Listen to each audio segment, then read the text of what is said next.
let's fucking go. Another one. Winnebago County in north-central Illinois, northern Boone County in north-central Illinois, until 3:45 p.m. At 2:49 p.m., severe thunderstorms were located along a line extending from near Lena to 7 miles southeast of Monroe to near Evansville, moving southeast at 35 miles per hour. These storms have a history of producing wind damage in Lafayette County. Hazard, 60 miles per hour wind gusts and penny-size hail. Source, radar indicated.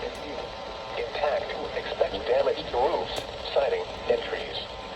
Locations impacted include Rockford, Loves Park, Machete Park, Roscoe, South Beloit, Brockton, Podler Grove, Rockford Airport, Candlewood Lake, Cherry Valley, Winnebago, Pecatonica, Durant, Timberlane, Seward, Caledonia, Schuler, Lake Somerset, and Harrison. Including the following Interstate 90 between mile markers 1 and 17.